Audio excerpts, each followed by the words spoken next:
Come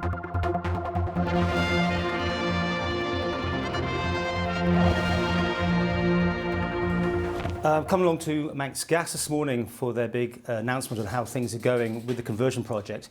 But I want to start with the news that you've already put into the media today, that people in Douglas and those that were on the main system are going to get a price hike in comparison to those who were on the town gas who come down.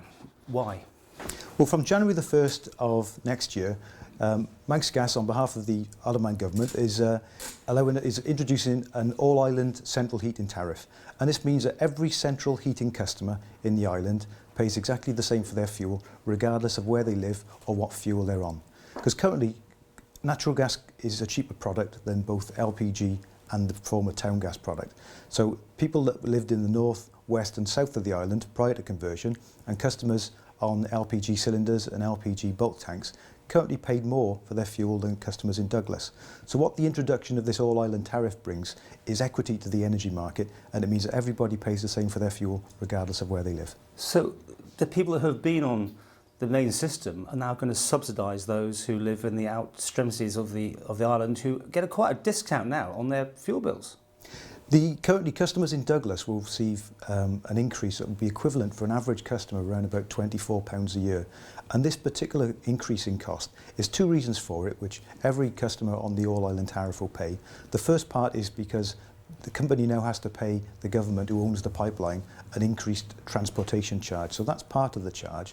And part of it, as you've mentioned a bit earlier, is actually the smoothing of the cost of the difference between the two fuels. Because there's nearly 2,500 customers remaining on LPG that won't have the benefit of the natural gas programme on there. But what this actually means is that they'll pay exactly the same for the fuel as they would as if they were converted to natural gas. But I put it to you, that's a subsidy. The other people are subsidising those who can't be connected.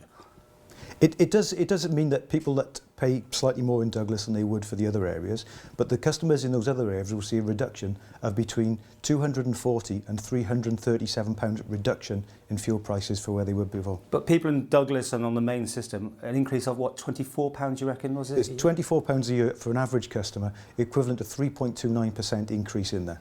Now in the UK, all the big energy companies have been putting through their price rises. So this doesn't include that, does it? What price rise do you expect to be putting through? And you will be announcing one, I'm sure, soon to everyone. Well, back in the UK, all the major gas suppliers increased their tariffs as a fuel cost increase during October and November. I mean, Manx Gas is not immune from those kind of increases from there. I mean, we're still part of the same world energy market as all of the other suppliers have. But as part of, during October and November, we didn't increase our tariffs on that point.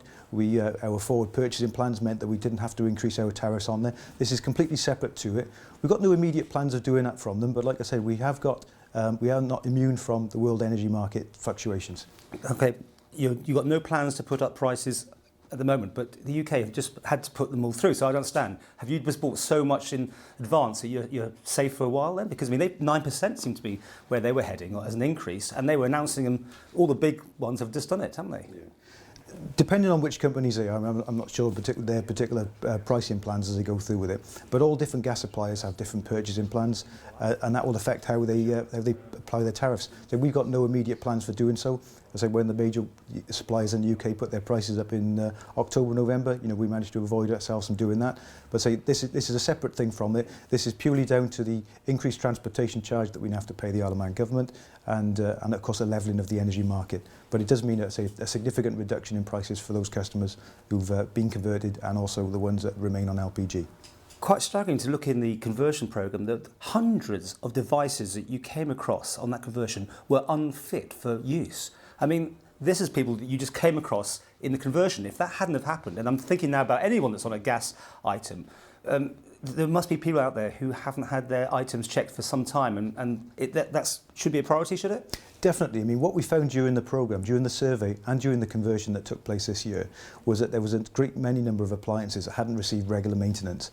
And this, what I'd urge every single customer, every gas user, to have their appliances checked every year by a gas safe registered engineer, just to make sure that things are working safely and working efficiently. Because what we did find during the conversion process is a lot of people don't have their appliances serviced regularly, and what it does, minor problems can soon become major problems and become quite costly to repair, and also just not efficient to run. So I would certainly urge everyone to get their appliances checked regularly. Okay, well, you're the conversion project manager. When does your job finish? Well, my job finishes just at the end of this year and the beginning of next year now. I mean, I'm personally delighted with how the project has gone. I mean, particularly the fact we've managed to do this with an entirely island-based team. So all the skills that we've brought to this project now remain on the island for the benefit of the whole community on there. All those guys will be going back to their normal jobs. A lot of them are subcontractors. Some of them work for our business themselves with it. But say, all those skills remain on the island. I'm delighted with their performance. All the engineers, all our customer support team, you know, they've really done a fantastic job. I think they should be very proud of it.